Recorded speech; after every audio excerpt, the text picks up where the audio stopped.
नमस्कार दोस्तों, हेलो।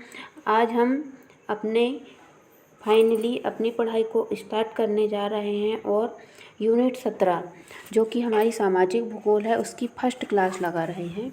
अंतिम 45 दिन हमारे लिए बहुत इम्पोर्टेंट है और हम एक एक टॉपिक को अच्छे से कवर करेंगे। तो चलिए चलते हैं और बिना समय गंवाए हमारे लेसन को स्टार्ट करते हैं। तो हमारा फर्स्ट टॉपिक दिया गया था हमें कि भारत का आकार और स्थिति। भारत का आकार और स्थिति, जैसा कि हमें यहाँ PDF में दिखाई दे रहा है कि भारत विश्व की प्राचीनतम संस्कृतियों में से एक है और यहाँ पर हमें कुछ महत्वपूर्ण बातें दी गई हैं। यहाँ पर स्थिति स्पष्ट रूप से दी गई है कि भारत एक विशाल देश है, यह उत्तरी गोलार्ध में स्थित है। मतलब भारत ये उत्तरी गोलार्ध है। ये देखिए, ये जो बीच की जो 0 डिग्री प्राइम मेरिडियन यहाँ जो रेखा दिख रही है ना, वो भूमध्य रेखा है। इसके ऊपर का जो भाग है उसको उत्तरी गोलार्ध कहा जाता है इसे, और जो दक्षिण का भाग है उसे दक्षिणी गोलार्ध कहा जाता है। अतः भारत पूर्णतः उत्तरी गोलार्ध में स्थित है। और आगे इसकी स्थिति के बारे में दिखाया गया है कि इसका मुख्य भाग 8 डिग्री 4 मिनट, मतलब कि ये देखिए 8 डिग्री 4 मिनट यहाँ ये है दक्षिण पॉइंट, 8 डिग्री 4 मिनट ये वाला।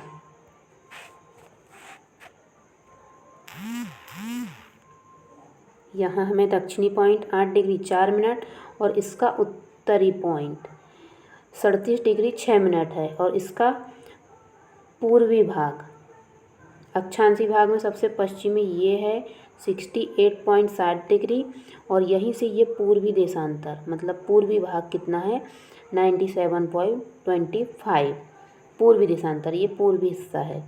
इसलिए हम कह सकते हैं कि हमारा भारत पूर्णतः उत्तरी गोलार्ध में स्थित है और इसकी यह स्थिति है। प्रत्येक देश को देशांतर में और अक्षांश में बांटा गया है, ये आपको तो पता ही होगा। और आकार, लगभग इसका आकार कुल दिया गया है हमें यहाँ 32.8 लाख वर्ग किलोमीटर। भारत का क्षेत्रफल विश्व के कुल क्षेत्रफल का, भौगोलिक क्षेत्रफल का 2.4% हिस्सा है। जबकि आप सबको पता है कि भारत की जनसंख्या में फर्स्ट स्थान प्राप्त कर लिया है और यह विश्व का 7वां बड़ा देश है। तो कई बार एग्ज़ाम में ये भी पूछ लिया जाता है कि देशों को आकार के अनुसार बढ़ते हुए क्रम या घटते हुए क्रम में बताइए। तो हमारा देश 7वां स्थान है क्षेत्रफल की दृष्टि से। तो इससे बड़े और भी देश है, तो जानते हैं उनके बारे में। देखिए यहाँ दिया गया है रूस, स्थिति में सबसे ज़्यादा क्षेत्रफल रूस का है। देखिए रूस ये रहा, ये यहाँ से एशिया का जो ऊपर भाग दिख रहा है ना, एशिया महाद्वीप का ऊपरी हिस्सा, वहाँ पर ये रूस का हिस्सा है। ये देखिए इतना बड़ा है रूस क्षेत्रफल की दृष्टि में।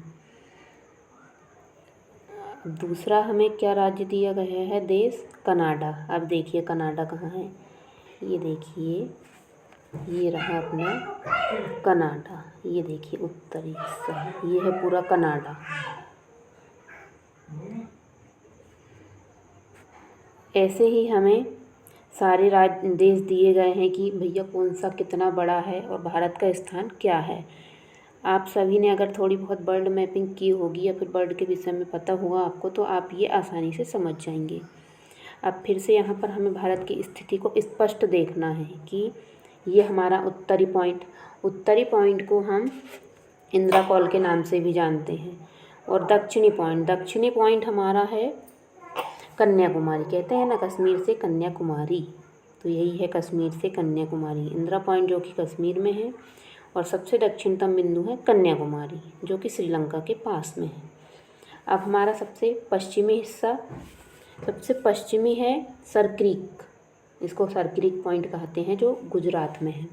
और ये रहा हमारा पूर्वी क्षेत्र हमारा ये रहा, ये अरुणाचल प्रदेश में है और इसको किबुथु कहा जाता है। तो हो सकता है एग्ज़ाम में ये आपसे पूछ ले तो चलते हैं अब विस्तार एवं मानक रेखा। तो आपको पता हो गई कि किस तरह से हमारा भारत का विस्तार है। और ये देखिए विश्व के अंतर्राष्ट्रीय व्यापार मार्ग, हमारे भारत से कितने सारे अंतर्राष्ट्रीय व्यापार होते हैं। इन सभी को जानते हुए अब यहाँ पर कुछ पॉइंट दिया गया है, ये आपको खुद से करना है। भारत के कितने पड़ोसी देश हैं, भारत में कितने राज्य हैं, ये सब आपको शायद पता होंगे, तो इससे ज़्यादा एक्सप्लेन करने की ज़रूरत नहीं है हमें। लेकिन भारत के पड़ोसी देश को हमको रट लेना है, क्योंकि कई बार हमें एग्ज़ाम में यह देखने को मिलता है कि कौन से भारत के पड़ोसी देश किस सीमा से बनाते हैं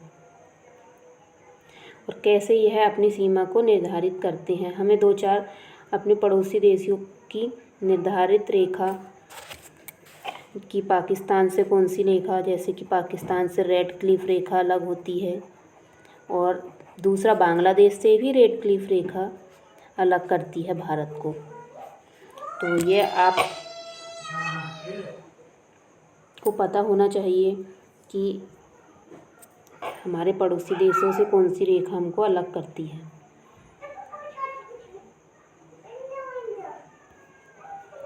अब देखिए ये हमारी स्थिति और आकार तो हमारा स्पष्ट हो चुका है।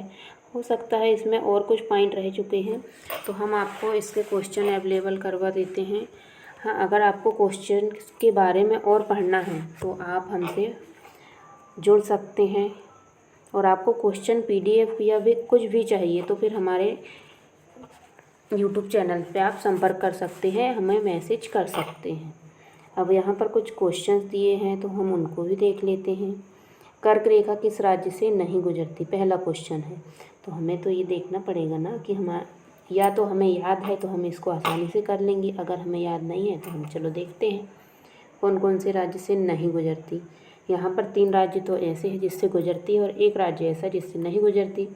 तो कमेंट में बताइएगा ज़रूर अगर आपको पता हो कि कौन सी रेखा हमारे कर्क रेखा से नहीं गुजरती या कौन सा राज्य हमारे कर्क रेखा से नहीं गुजरता। तो इसका आंसर देखो, ये है हमारी कर्क रेखा यहाँ से यहाँ तक, और ये राज्य है गुजरात, राजस्थान, मध्य प्रदेश, छत्तीसगढ़, झारखंड, पश्चिम बंगाल। मतलब ये राज्य तो नहीं होंगे, मतलब क्या बचा अपना त्रिपुरा।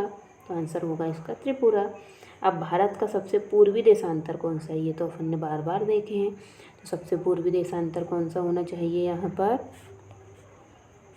क नंबर ऑप्शन, कि भारत का सबसे पूर्वी देशांतर है 97.5 पूर्वी देशांतर। तीसरा क्वेश्चन है उत्तराखंड, उत्तर प्रदेश और बिहार, पश्चिम बंगाल और सिक्किम की सीमाएं किस देश को छूती है। मतलब कि हमें ये देखना पड़ेगा कि, और हमें ये याद भी करना होगा कि कौन से राज्य से कौन सी सीमा रेखा